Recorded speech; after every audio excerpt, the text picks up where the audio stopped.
नमस्कार मित्रांनो, तू ही रे माझा मितवा मालिकेच्या आजच्या जबरदस्त अशा भागामध्ये ईश्वरी आता अर्णवला म्हणत असते की सर त्यात काय इतकं. तेव्हा अर्णव म्हणतो की मी सिंदूर तू विसरू नकोस. तुझ्या ना राईट हँडला लागलंय, त्यामुळे तुझी बरीचशी कामं अडकणार आहेत. माहितीये का, हे सगळे जे काही बोलतेस ना ते सगळ्या गोष्टी तुला सोप्या वाटतायत का? तुला राईट हँड डिस्लोकेट झालाय, त्यामुळे ना जरा शांतच राहा. ईश्वरी म्हणते की सर, पण तुम्ही आहात ना माझा राईट हँड. तेव्हा तो तिच्याकडे हसत बघत असतो.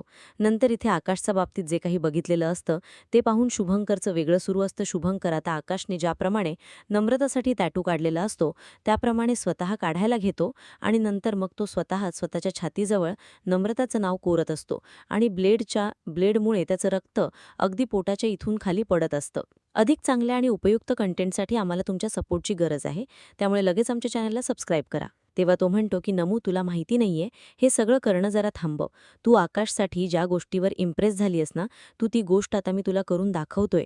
त्यामुळे नमू, काही झालं तरीही तुला आता आकाशची साथ सोडावीच लागेल. सोड त्याला, नाहीतर उगीचच तो विचार खूप चांगला आहे गं, आणि उगीचच चांगल्या माणसाचा जीव जाईल, तो राहणार नाही. त्यामुळे प्लीज त्या माणसाचा जीव घेण्यासाठी मला भाग पाडू नकोस नमू. मी सगळं थांबव आता, त्या आकाशची साथ सोड तू. काही झालं तरी तुला माझ्यापाशीच पुन्हा यायचं आहे.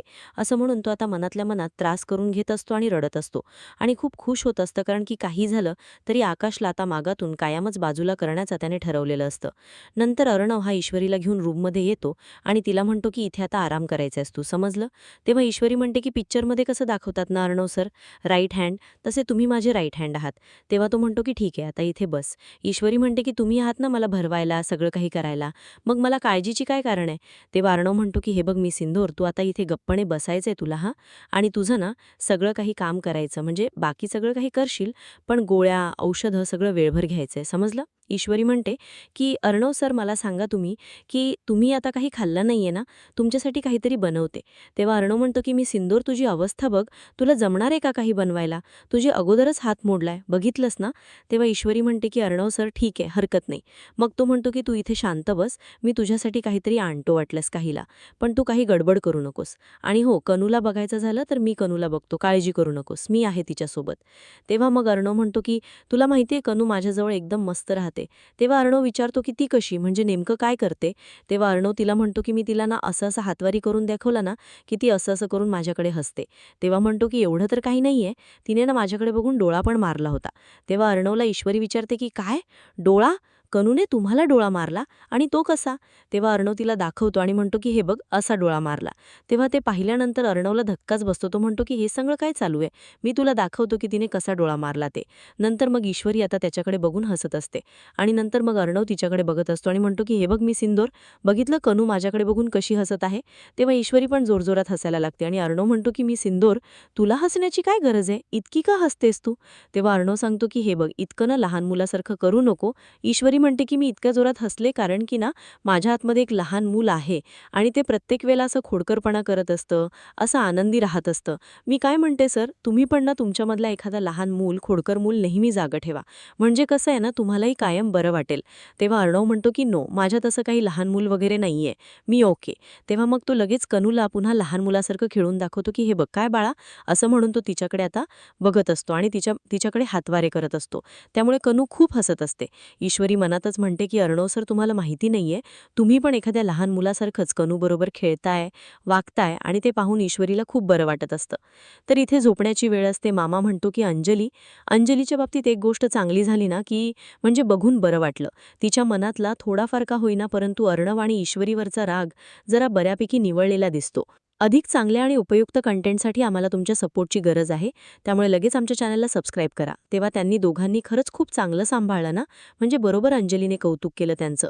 तेव्हा लगेच वंदरी म्हणते की हे बघा, तुम्हाला काहीच गरज नाहीये इतका मोठेपणा त्यांचं सांगायची. घरात ते होते म्हटल्यावरती सांभाळायला हवंच ना, आणि घरात दोघं राहिल्यावरती तिकडे गेल्यावर तर सांभाळ केवढं काय मोठं गोष्ट केली नाहीये. तेव्हा वल्लरी म्हणते की तुम्ही उगीचच ना त्यांचं प्रत्येक वेळेला माझ्यासमोर गुणगान गाऊ नका. तेव्हा मामा म्हणायला लागतो की हे बघ वल्लरी, तू हे जे काही बोलते ना त्या सगळ्या गोष्टी मला माहिती आहेत, त्यामुळे तू उगीचच काही बोलून दाखवू नको. त्याचबरोबर आता लगेचच वल्लरी म्हणायला लागते, हे बघा, मला ना तुमचं काहीच ऐकायचं नाहीये. मामा म्हणतो की हो, मलाही काही इतकं बोलायचं नाहीये, पण मला आज छान वाटलं. घरातलं वातावरण बरंच दिवसांनी निवळल्यासारखं झालंय. आणि हो, किती काही झालं तरी तू राहा तुझ्या मनामध्ये धुसफूस करत, म्हणजे तुझ्या मनातनं काहीतरी असं चालूच असतं असं मला जाणवतं. राहू दे, तुझं आपलं कंटिन्यू राहू दे. मी गुड नाईट, झोपतो. तेव्हा ती म्हणते की हो, तुम्ही झोपाच गपचूप, माझ्याशी काहीच बोलू नका. त्यावेळेला मग मग मामा आता खाली झोपतो आणि त्याचबरोबर मामीच्या मनात विचार सुरू होतो की नाही, काही झालं तरीही या दोघांमध्ये जे काही वाद आहेत ते वाद तसेच राहिले पाहिजे. अंजली आणि अर्णवमध्ये जी थिणगी टाकली ती थिणगी अशीच पेटत राहिली पाहिजे. तेव्हा मामा म्हणतो की काय आहे वल्लरी, झालंय का तुझ्या मनातल्या मनात दुसपूस कुसूस करून? तर आता झोपशील तर बरं पडेल. तेव्हा ती म्हणते की तुम्ही ना झोपताय की नाही? तेव्हा तो म्हणतो की झोपलो. असं म्हणून मामा झोपून जातो आणि वल्लरी पण लाईट्स ऑफ करते. त्यानंतर ईश्वरी आता सकाळी उठते. त्याच वेळेला अर्णव गाढ झोपेमध्ये असतो. ईश्वरी अर्णवकडे बघते आणि म्हणते की खरंच अर्णव म्हणतात तर खरं की त्यांच्यामध्ये लहान मूल नाहीये, परंतु खरंच त्यांच्यामध्ये एक लहान मूल आहे. थांबा, ते आता मला लहान मूल बघायचंच आहे. त्यामुळे आता ईश्वरी त्यांच्याकडे बघतच राहिलेली असते. कारण की किती काही झालं तरीही आता ईश्वरी म्हणते की अर्णव सर म्हणतात ना की माझ्यामध्ये एक लहान दिमाग आहे, आता तो लहान दिमाग मी अर्णव सरांना दाखवते. असं म्हणून ईश्वरी आता तिथे एक कनूचेच काजळाची डब्बी असते आणि पावडरचा डब्बा असतो, तो घेऊन ती जाते आणि म्हणते की अर्णव सर बघा.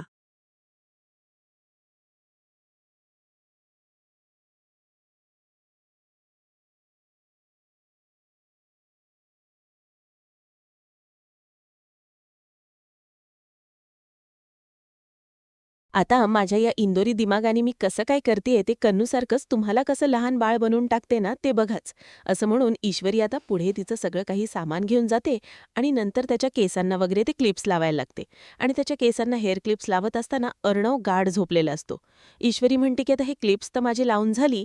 त्यानंतर ती विचार करते की मी टिक्की लावावी, म्हणजेच ना एक काळा टिका अर्णवला लावला की अर्णव सर आणखीनच लहान मुलासारखी क्यूट दिसतील.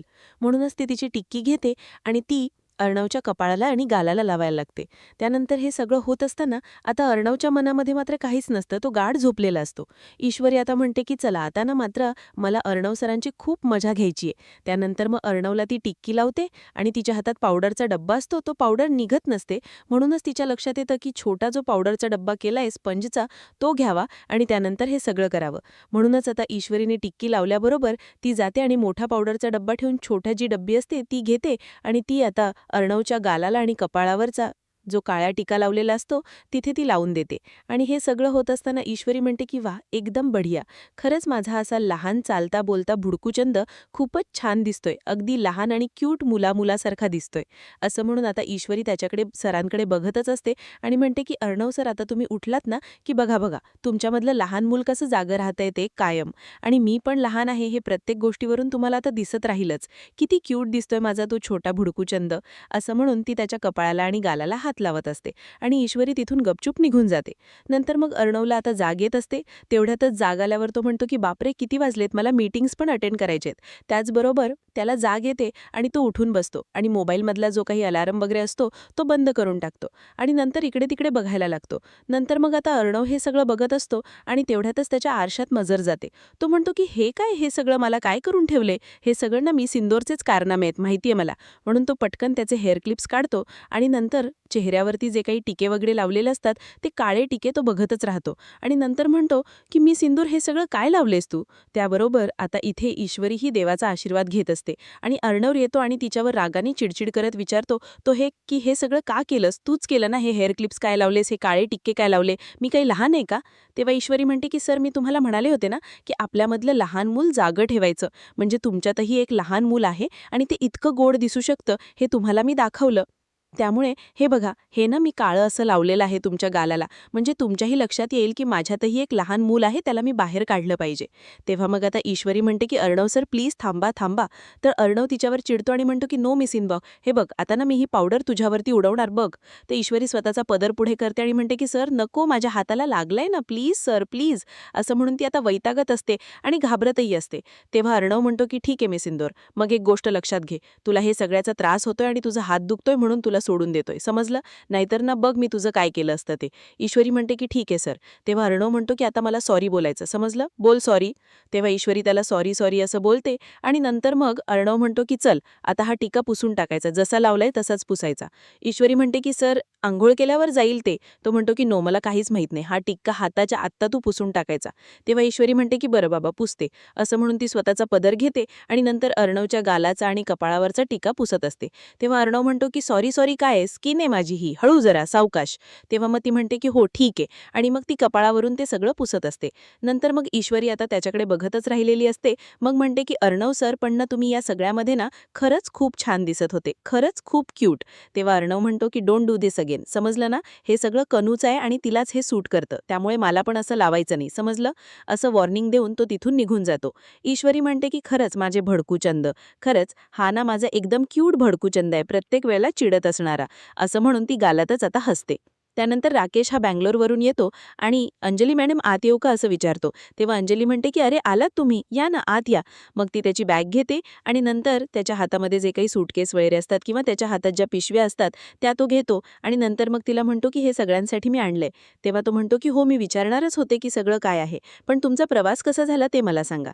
तेव्हा तो म्हणतो की एकदम उत्तम झालाय प्रवास माझा अंजली मॅडम, खरंच खूप बरं वाटलं मला. म्हणजे ना तिथला सगळा एक्सपिरियन्स खूपच वेगळा होता माझ्यासाठी. म्हणजे ना तुम्हाला काय सांगू, अर्णव सरांनी माझ्यावरती जी काही जबाबदारी टाकली होती ना ती अगदी उत्तम आहे असं मला वाटतं. त्यानंतर मग आता ती म्हणते की खरंच खूप बरं वाटलं मला. म्हणजे तुमच्यावरचा हा आत्मविश्वास आहे ना तो पुन्हा परत आलाय, ते पाहून मला खरंच खूप बरं वाटतंय. त्यावर मग अंजली म्हणते की हो म्हणजे खरंच खूप छान आहे. किती काही झालं तरीही तुम्हाला बरं वाटलं ना मग बस झालं. म्हणजे कसं आहे ना ह्या सगळ्या गोष्टींसाठी तुम्हाला अर्णवने ग्राह्य धरलं आणि त्यांनी खरंच तुमच्यावर मनापासून विश्वास टाकला, त्यामुळेच हे सगळं होऊ शकलं ना असं वाटतं मला. तेव्हा लगेच राकेश म्हणतो की हो तुम्ही बरोबर बोलताय, म्हणजे त्या साहेबांनी माझ्यावर विश्वास टाकला म्हणून हे सगळं मी करू शकलो. बरं मी ना तिथे तुमच्या सगळ्यांसाठी काहीतरी गिफ्ट आणलंय बघा, हे तुमच्यासाठी आहे. तेव्हा मग ती ते घेते आणि म्हणते की वा तुम्ही गिफ्ट आणलं, आणि मग त्याने एक चैन आणलेली असते. तेव्हा ती म्हणते की खरंच या सगळ्याची काय गरज होती. तेव्हा तो म्हणतो की जाऊ दे मॅडम, म्हणजे कुठेतरी आपण घेऊन जातो ना, आपल्या व्यक्तीला काहीतरी आणावं ना असं वाटलं ना म्हणून, बाकी काही नाही. तेव्हा मग ती म्हणते की खरंच थँक्यू. तेव्हा तो म्हणतो की तिकडे गेल्यावरती मला कणिकाची इतकी ओढ लागली होती ना की तिच्याशिवाय करमत नव्हतं. तेव्हा मग ती म्हणते की अहो तुम्ही बाबा आहात तिचे, त्यामुळे किती काही झालं तरीही तुम्हाला कसं करमेल. मग राकेश म्हणतो की मी ना सगळ्यांसाठी पण गिफ्ट आणले, ते मला सगळ्यांना द्यायचेत. तेव्हा सगळेजण बाहेर अगदी मस्त चहा पीत बसलेले असतात. घरातलं वातावरण खूप छान असतं. तेव्हा राकेश बाहेर येतो आणि म्हणतो की गुड मॉर्निंग सगळ्यांना. तेव्हा सगळे खुश होतात आणि अर्णवला राकेश म्हणतो की खरंच तुम्ही माझ्यावर जी काही जबाबदारी टाकली ना ती खरंच उत्तमरित्या पार पाडली मी, आणि मला खूप बरं वाटलंय. हे सगळं करून तुम्ही मला हा जो चान्स दिलात ना त्याबद्दल थँक्यू व्हेरी मच. तेव्हा वल्लरी म्हणते की हे काय, हे सगळं व्यवस्थित होतंय या राकेशमध्ये आणि अर्णवमध्ये, हे तर मला काही बरोबर वाटत नाही, काहीतरी खिणगी टाकली पाहिजे असं ती बोलून दाखवत असते. त्यानंतर मग आता समोरच सगळेजण बसलेले असतात, वल्लरी पण गप्प बसलेली असते. त्यावेळेला आता समोरून ईश्वरी असते आणि ईश्वरीच्या हाताला लागलेलं असतं. तेव्हा अर्णव म्हणतो की yes Sindoor are you all right. तेव्हा मग ती म्हणते की हो ठीक आहे मी. त्याचबरोबर मग आजी म्हणते की ईश्वरी सगळं ठीक तर आहे ना, आणि तू गोळ्या वगैरे व्यवस्थित घेतेस ना. तेव्हा मग ती म्हणते की हो घेते, व्यवस्थित घेते मी गोळ्या. आणि मग ईश्वरी आता लगेचच अंजली म्हणते की आता तरी मी कनूला घेऊ शकते. तेव्हा अर्णव म्हणतो की येस ताई ऑफकोर्स तुझंच बाळ आहे ते. नंतर ईश्वरीला ती विचारते की कनू काय करतीये. मग ईश्वरी म्हणते की कनू ना आता झोपलीये, त्यामुळे जरा मला. तेव्हा मग लगेचच ती विचारते की बरं आता झोपलीये का. ईश्वरी म्हणते की हो मी आणून देते हवं तर थोड्या वेळाने, काळजी करू नका. तर हे सगळं होत असताना आता अंजली त्या दोघांचे आभार मानते, अर्णव आणि ईश्वरीचे, की खरंच मी नसताना तुम्ही दोघांनी फार छान काळजी घेतली कनूची, खूप छान जपलाय तिला. तेव्हा मग हे सगळं बोलत असताना राकेशच्या मनामध्ये विचार यायला लागतो की यांचं हे सगळं असंच चांगलं होऊन चालणार नाही, म्हणजे घरामध्ये असं चांगलं वातावरण अजिबात चालणार नाही, काही ना काहीतरी केलं पाहिजे असं राकेशच्या डोक्यामध्ये पटकन येतं. तो म्हणतो की सगळं व्यवस्थित झालं पाहिजे, असं तर चालणारच नाहीये ना, काहीतरी झालंच पाहिजे, त्याशिवाय नाही. मग तेवढ्यातच आजी म्हणते की ईश्वरी तुझ्या गोळ्या व्यवस्थित घेतेस ना गं बाळा. तेव्हा ईश्वरी म्हणते की हो आजी, त्याची काळजी तुम्ही करू नका, मी लवकरच बरी होणार आहे. नंतर मग आता अर्णव हे सगळं बघत असतो आणि अर्णवच्या डोक्यात मात्र खूप चांगलं चांगले विचार येऊ लागतात, कारण सगळं काही ओके असतं. तेव्हा राकेश म्हणतो, एकच मिनिटं हां, मी जरा पटकन जाऊन आलो. तेव्हा वल्लारी म्हणते की याच्या मनात नेमकं काय चालू आहे, आता मध्येच का गेला आतमध्ये. तेव्हा मग तो आतमध्ये येतो आणि सगळ्यांच्या ज्या काही गिफ्टच्या पिशव्या असतात त्या हातात घेतो आणि ईश्वरीसाठी आणलेलं गिफ्ट असतं ते तिथेच बेडच्या खाली टाकून देतो पायाने सरकवून, आणि तो तिच्यासाठी ते गिफ्ट घेऊन जात नाही आणि विचार करतो की त्याच पॉईंटवरून मला काहीतरी मोठं करता येईल, म्हणूनच मला आत्ता काही बोलायला नको, नंतर बघूया आपण काय घडतंय ते. तेव्हा अर्णव येतो आणि म्हणतो की काय झालं जिजू. तेव्हा मग आता लगेचच राकेश म्हणतो की मी ना तुम्हा सगळ्यांसाठी काहीतरी गिफ्ट्स आणली आहेत, हे घ्या अर्णव साहेब तुमच्यासाठी, शोर तुम्हाला नक्की आवडेल. तेव्हा मग अर्णव थँक्यू असं म्हणतो. त्याचबरोबर मग तो आकाशला गिफ्ट देतो आणि मामा मामीला म्हणतो की मामा मामी हे तुमच्यासाठी आहे, हे घ्या. तेव्हा मग सगळे चकित होतात की चक्क याने आमच्यासाठी गिफ्ट आणलंय. मामा म्हणतो की थँक्यू जावई बापू, थँक्यू. आणि वल्लारीला तर अगदी धक्क्यात गेल्यासारखं वाटत असतं की किती काही झालं तरीही हे नक्की नेमकं काय आहे. नंतर मग आजीलाही तो गिफ्ट देतो आणि म्हणतो की सगळ्यांसाठी मी आणले आहेत गिफ्ट. तेव्हा लगेचच हे सगळं झाल्यानंतर वल्लारी विचार करते की ईश्वरीसाठी यांनी गिफ्ट का नाही आणले. तेव्हा मग अंजली म्हणते की अहो तुम्ही सगळ्यांसाठी गिफ्ट आणले, ईश्वरीसाठी गिफ्ट. तेव्हा तो म्हणतो की खरं तर सॉरी, मी आणलंय सगळ्यांसाठी गिफ्ट, पण ईश्वरी मॅडमसाठी काय गिफ्ट घ्यावं ना मलाही खरंच काही सुचलं नव्हतं, त्यामुळे मी त्यांच्यासाठी गिफ्ट नाही आणलंय. खरंच म्हणजे ईश्वरीजी सॉरी, पण तरीही. तेव्हा मग ती म्हणते की नाही नाही जीजू, त्यात काही हरकत नाहीये. अहो तुम्ही सगळ्यांसाठी इतकी आणलेत ना गिफ्ट, झालं तर मग काहीच गरज नाहीये माझ्यासाठी आणण्याची, इतकं काहीच नाहीये, असं ती पटकन बोलून दाखवते.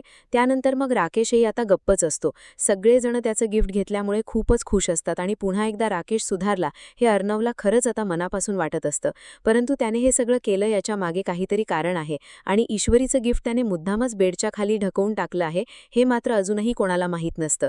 त्यानंतर मग सगळेजण असतात. मामीला फोन येतो आणि ती बाहेर येते आणि म्हणते की काय काय बोलतोयस तू, अजूनही रमाकांतचा पत्ता सापडला नाहीये, लक्षात घे, काही झालं तरी कुठल्याही परिस्थितीत आपल्याला तो पत्ता सापडला पाहिजे, मग लवकर या माणसाच्या मागे लागा, समजलं.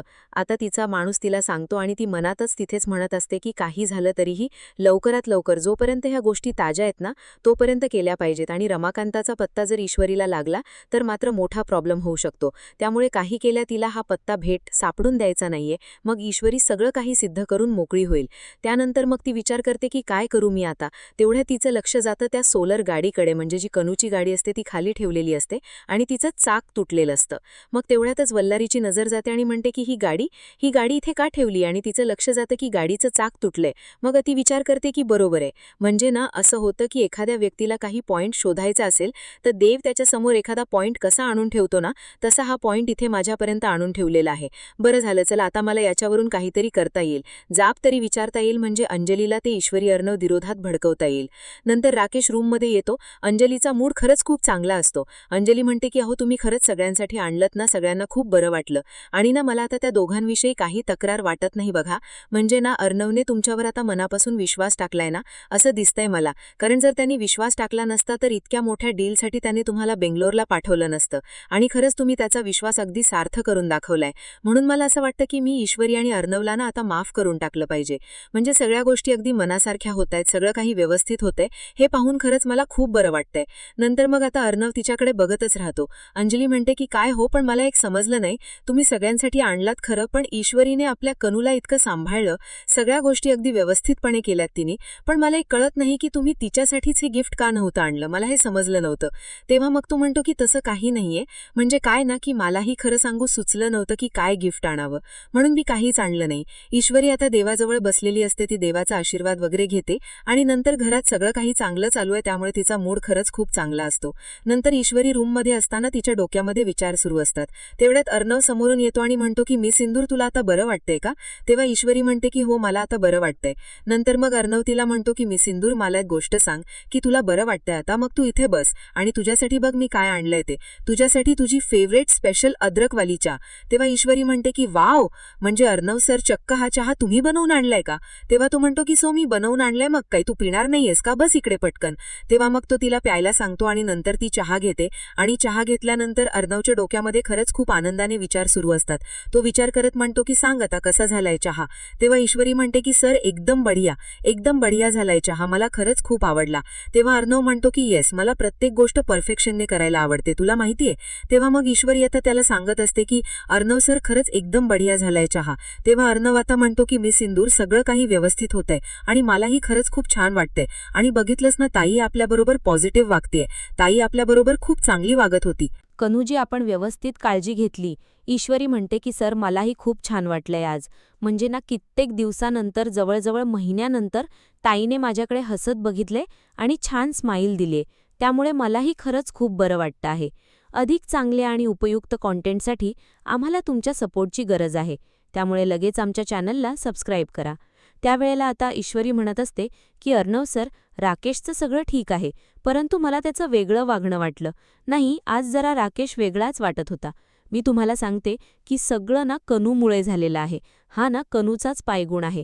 तिच्या पायगुणामुळे घरामध्ये सगळं काही चांगलं होतंय. तेव्हा तेवढ्यातच ईश्वरी म्हणते की सर, ती सोलरची गाडी पडली ना तिथे खाली, त्यामुळे सगळा प्रॉब्लेम झालाय. एक काम करायची, ती गाडी आता. तेव्हा अर्णव म्हणतो की हो, हे सगळं ताईला सांगायला पाहिजे का? तेव्हा ईश्वरी म्हणते की मला तरी वाटते की आपण ताईला सांगितलं तर प्रॉब्लेम होईल का? अर्णव म्हणतो की नको मिस इंधर, तू ना ताईला याबद्दल काही सांगू नको. कारण कसं आहे, आता आपली तिला समजलंय की आपण कनूची चांगली काळजी घेतलीये आणि परत परत त्या सोलारवरून काहीतरी ताईचा गैरसमज पडायला नको. त्यामुळे तू एक काम कर, आता त्याबद्दल काही सांगू नको. मी शिर्केला सांगून नवीन सोलर ऑर्डर करतो तिच्यासाठी. तेव्हा मग तो शिर्केला कॉल करतो आणि म्हणतो की हा शिर्के, एक नवीन सोलर कनूसाठी ऑर्डर करा. तेव्हा हे ऐकल्यानंतर आता वल्लरी म्हणते की अच्छा, असा गेम आहे तर, म्हणजे काहीतरी नक्कीच हिने केलंय. बरं झालं इथे येऊन ऐकलं. आता मला याच मुद्द्यावरून दोघांमध्ये वाद भडकवून देता येतील. खरंच खूप बरं झालं. असं म्हणून आता इथे राकेश हा त्याच्या कामाला असतो. राकेशला अंजली विचारते की मला तुम्ही खरोखर सांगा की नक्की काय चालू आहे तुमच्या मनामध्ये, म्हणजे तुम्ही ईश्वरीसाठी गिफ्ट का नव्हतं आणलं? तेव्हा राकेश म्हणतो की नाही, म्हणजे ना असं काहीच नाही. ठीक आहे, सगळं जाऊ द्या, आता तुम्ही सोडून द्या ना अंजली मॅडम, म्हणजे माझ्याही मनात तसं काही नाहीये, पण जाऊन द्या. तेव्हा मग ती म्हणते की नाही, असं करू नका. तुम्ही तुमच्या मनात जे काही आहे ना ते तुम्ही बोला, म्हणजे तुम्ही आतल्या आत असेच राहू नका. तेव्हा अर्णवचं आता राकेश म्हणतो की अंजली मॅडम, मला ना खरंच म्हणजे वाईट वाटतं या सगळ्या गोष्टीचं, पण ना मला त्या ईश्वरी मॅडमबद्दल ना त्यांना कोणत्याही प्रकारची हिंट द्यायची नव्हती, म्हणून मी गिफ्ट नाही आणलं.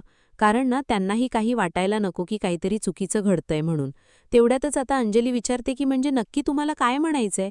कसलं हिंट? काय नक्की काय बोलताय तुम्ही? तेव्हा तो म्हणतो की अंजली मॅडम, मी ना जरा आता स्पष्टच सांगतो. तेव्हा ती म्हणते की हो, बोला बोला, तुम्ही स्पष्ट बोला, त्याशिवाय मला काय समजणार आहे की तुम्हाला काय वाटतंय ते.